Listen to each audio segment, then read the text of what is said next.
Good morning, friends. তো মই ওলাইছো ৰাতিপুৱাৰ মৰ্নিং ৱাক কৰিবলৈ। তো আজিও দিনটো সেমেকা, গতিকে আজিৰ দিনটো আমাৰ অন্তিম কামৰ অন্তিম দিন। তো বতৰে কি কৰে সেয়া ক'ব নোৱাৰোঁ।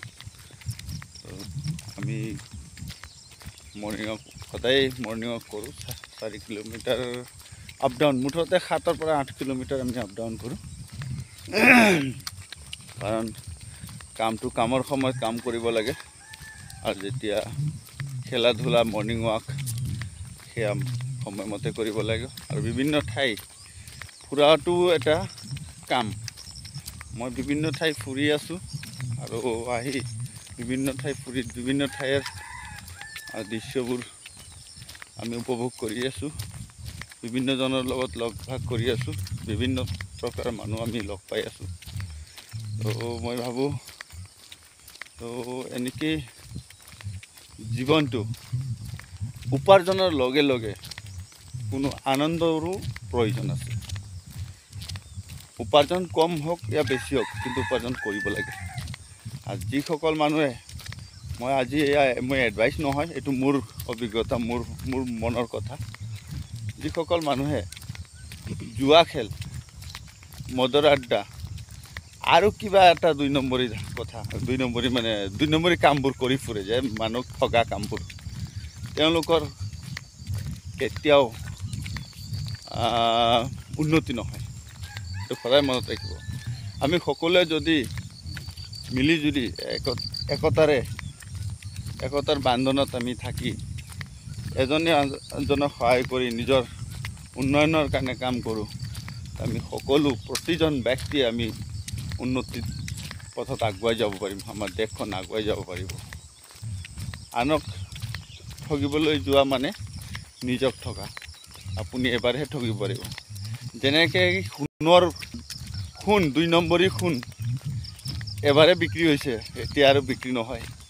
আৰু সেইসকল ব্যক্তি এবাৰে ধনী হ'ব পাৰিছে, ঘৰ বনাব পাৰিছে, গাড়ী ঘোঁৰা কিনিব পাৰিছে, দ্বিতীয়বাৰ আৰু গাড়ী ঘোঁৰা কিনিব নোৱাৰিব, এইটো জানিব।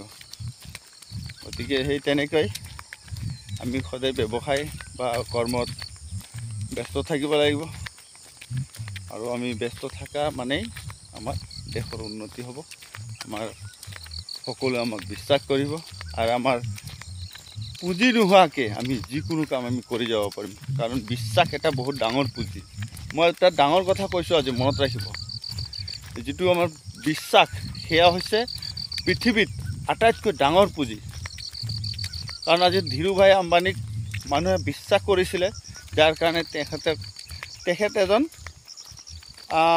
তেল ডিপুৰ কৰ্মচাৰী আছিলে। গতিকে তেখেতৰ ওপৰত মানুহৰ আস্থা আছিলে, বিশ্বাস আছিলে। সেয়েহে মানুহে তেখেতক পাৰ্টনাৰশ্বিপত লৈ আজি বিশ্বৰ ভিতৰত ৰেংকিঙত আহিছে, টপ 10 ৰেংকিঙত আহিছে। গতিকে সেয়ে আমাৰ প্ৰথম সম্বল হৈছে বিশ্বাস কৰিব, মানুহক বিশ্বাস দিয়াব, আৰু অবিশ্বাসত আপোনালোকে নাযাব। ধন্যবাদ। আৰু পিছফালৰ যি দৃশ্য সেয়া মই দেখুৱাইছোঁ। নমস্কাৰ, মই সৎ কুমাৰ, পুনৰবাৰ মোৰ চেনেললৈ আপোনালোকক স্বাগতম। তো মোৰ চেনেলটো যিসকল ব্যক্তিয়ে নতুনকৈ চাই আছে বা চাব, তেওঁলোকে প্লিজ একবাৰ ছাবস্ক্ৰাইব কৰিব। আৰু মই এই ভিডিঅ' বনোৱাৰ এটা কাৰণ আছে, সেই কাৰণ মই সম্পূৰ্ণ ভিডিঅ'টো বনাওঁতে মই ক'ম বাৰু।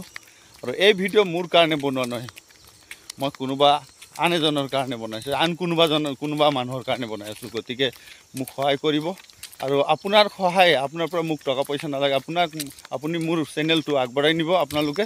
তো গতিকে মই বেলেগক সহায় কৰিব পাৰিম, সেই উদ্দেশ্য লৈ মই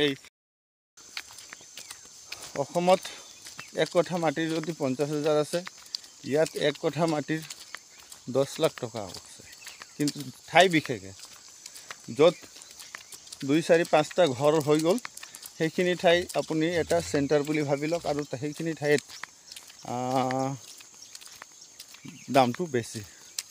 আৰু এটা বস্তু দেখুৱাম ইয়াত চাওক আমাৰ পাপি মানুহ মানে বিভিন্ন ঠাইত থাকে এই গাইটোক হয়তো ক'ৰবাত খেতিত গৈছিলে এনেধৰণে কাটি দিছে চাওক চাওক বৰ দুখ লগা বুবা ধন গতিকে এনেকৈ কাটি দিছে আৰু ইয়াৰ এয়া আৰু এটা আৰু সেই সৰু বাচ্চাটোক ইয়াতো ভৰিত কাটিছে আৰু এইসকল গাই গৰু ইয়াত নাবান্ধে এইসকলে গাই গৰু নাবান্ধে এনেকৈ এৰি দিয়ে হয়তো খেতিত গৈছে নিশ্চয় ইয়াৰ দাৰে জাপি আহিছে ভৰিত দেখাত মৰম লগা এই তেনেকৈ ৰ'দত ৰাতিপুৱা ৰাতিটো গোটেই ৰাতিটো খোৱা বোৱা কৰিব ঘাঁহ খাব আৰু দিনভৰ ঘাঁহ খাব আৰু ৰাতিপুৱা হ'লে এনেকৈ আপোনাৰ ৰাস্তাৰ ওপৰত মেইন ৰাস্তাৰ ওপৰত আহি পেলাই জিৰণি ল'ব তো আৰু ইয়াত মেথুন আৰু গাই গৰু কেতিয়াও নাবান্ধে মেথুন বুলি ক'লে বহুত দাম 80,000 পৰা 90,000 টকা এটা মেথুনৰ আৰু গাই গৰুৰ দামটো অলপ কম গতিকে আৰু ইয়াত আৰু এটা প্ৰথা আছে মই সেয়াও মই কৈ আছোঁ যদি কোনোবা সিদিনা মই আগৰ ভিডিঅ'খনত আলোচনা মানে আগৰ ভিডিঅ'খনত ডিছকাছ কৰিছিলোঁ এজন মানুহৰ লগত ইয়াততো গাড়ী আহিছেতো এই গাইটোকো কাটিছে আছে এইটো বহুত ইয়াত গৰু খোৱা মানুহতো কিছুমান বহুত পাপি আছে বাৰু আমাৰ অসমতো পাপি মানুহ আছে অসমতো তেনেকৈ গাই গৰু কাটি দিয়ে তো আৰু যিয়ে নহওক মই সিদিনা ভিডিঅ'খনত আলোচনা কৰিছিলোঁ যে ছোৱালী বিয়া দিলে তেওঁলোকে কি পায় ছোৱালী বিয়া দিলে আৰু কি দিব লাগে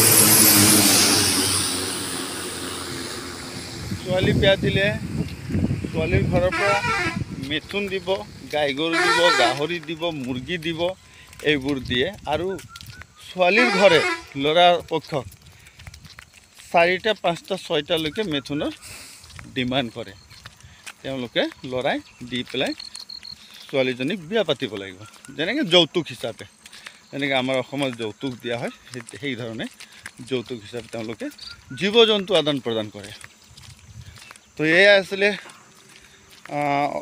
অৰুণাচলৰ মানুহৰ যি বা অৰুণাচল যি ঠাই সেয়া বা অৰুণাচলৰ মানুহৰ বিয়াৰ যি প্ৰথা সেই প্ৰথা মই ক'লোঁ আৰু যদি কিবা জানিবলৈ হ'লে ময়ো সকলোবোৰ কথা নাজানো গতিকে এওঁলোক হৈছে আকা মানুহ ইয়াত যিসকল আছে তেওঁলোক হৈছে আকা মানুহ বানা 3 কিলো বানা 2 কিলো বানা 1 কিলো বানা 6 কিলো এইবিলাক গোটেই আকা মানুহ গতিকে এই আকা মানুহ তেওঁলোকৰ বিষয়ে মই ক'লোঁ তেওঁলোকৰ বিষয়ে মই অধ্যয়ন কৰিলোঁ আৰু যদি ক'ৰবাত যাব লগা হয় তেতিয়া তেওঁলোকৰ বিষয়ে মই অধ্যয়ন কৰি আপোনালোকক জনাবলৈ চেষ্টা কৰিম বনাই আছোঁ কাৰণ মই এক্টিং কৰিব নাজানো মই গান গাব নাজানো গতিকে মই বিভিন্ন ধৰণৰ কমেডি ভিডিঅ' বনাব নাজানো মই বিভিন্ন ঠাইৰ বিভিন্ন আপোনাৰ প্ৰগ্ৰামৰ ভিডিঅ'বোৰ বনাওঁ গতিকে হয়তো আপোনালোকক ভাল নালাগিব পাৰে প্লিজ ভাল নালাগিলেও মোৰ চেনেলটো আগবঢ়াই নিব মোক উৎসাহিত কৰিব তেতিয়াহ'লে মই আন কোনোবা এজনক উৎসাহিত কৰিব পাৰিম সেয়া মই কামনা কৰি মই মোৰ ভিডিঅ'টো মই আৰম্ভ কৰিলোঁ থেংক ইউ আমাৰ দৰে আন বহুত মানুহ ৰাতিপুৱা অৰুণাচলতো মৰ্ণিং ৱাক কৰে এয়া এজন বৃদ্ধ মানুহ তেখেতেও মৰ্ণিং ৱাক কৰি আছে গতিকে মৰ্ণিং ৱাকটো হৈছে স্বাস্থ্যৰ কাৰণে আমি স্বাস্থ্যৰ কাৰণে বহুতে কয় মোৰ ফেটি লিভাৰ হৈছে বহুতে কয় মোৰ কলেষ্ট্ৰল বাঢ়িছে গতিকে কলেষ্ট্ৰল আৰু ফেটি লিভাৰৰ মুখ্য উপায় মানে কলেষ্ট্ৰল বা ফেটি লিভাৰৰ পৰা বাচাৰ 1 নম্বৰ উপায় হৈছে মৰ্ণিং ৱাক আৰু সেই মৰ্ণিং ৱাকটো আপুনি বেগাই খোজকাঢ়িব লাগিব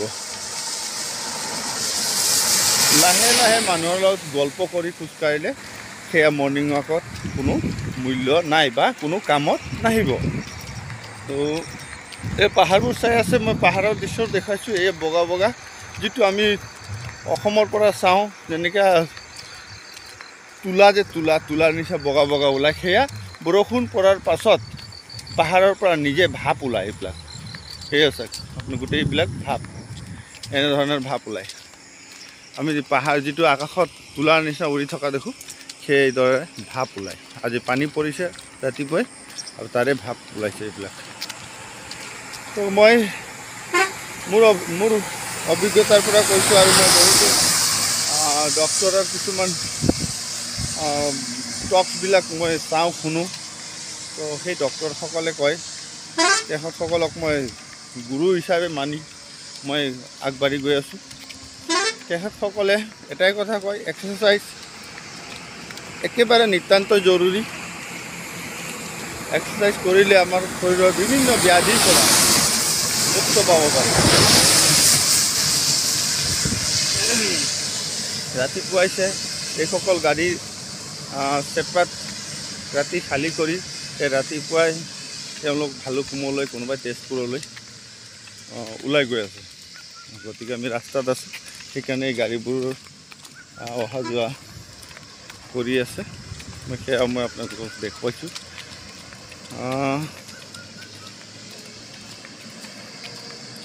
আৰু ইয়াৰ আৰু এটা মানে দৃশ্য মই দেখুৱাম, সেয়া আপুনি চাওক। এয়া ধান খেতি, এয়া বছৰত 2 বছৰত এবাৰ কৰে। যেনেকৈ আমাৰ তলত চ'লাৰ প্লাণ্ট আছে পানীৰ কাৰণে, ইয়াতো সেয়া ব্যৱস্থা আছে। গতিকে এওঁলোকেও ধান খেতি কৰিব পাৰি। ইয়াত চব্জি খেতি কৰিছে এতিয়া। তো এনেধৰণে মই দেখুৱাই গৈ থাকিম। আপোনালোকে মোৰ ভিডিঅ'খন চাই যদি ভাল লাগে শ্বেয়াৰ এটা কৰিব, কাৰণ তেতিয়াহে মই হয়তো কেতিয়াবা মোৰ নিজৰ হাজিৰা বন্ধ কৰি উপাৰ্জন নকৰাকৈ মই আপোনালোকক এই দৃশ্যবোৰ দেখুৱাবলৈ ওলাই আহোঁ। হয়তো সেইদিনা মই কোনো ইনকাম নকৰাকৈও ভিডিঅ' বনাওঁ। গতিকে আজি মই কেৱল মৰ্ণিং টাইমৰ, ৰাতিপুৱা সময়ৰ ভিডিঅ'টো বনাইছোঁ। তো এই ভিডিঅ' ৰাতিপুৱাৰ দৃশ্যবোৰ আপোনালোকক দেখুৱাবলৈ বনাই আছোঁ। আপোনালোকে চাওক এনেধৰণে। আৰু এই জংঘলবোৰ যে চাইছে, এই জংঘলবোৰ মানুহৰ দখলত জংঘল। তো এই ইয়াত মাটিৰ বহুত মূল্য, আমাৰ অসমতকৈ বহুত বেছি মূল্য।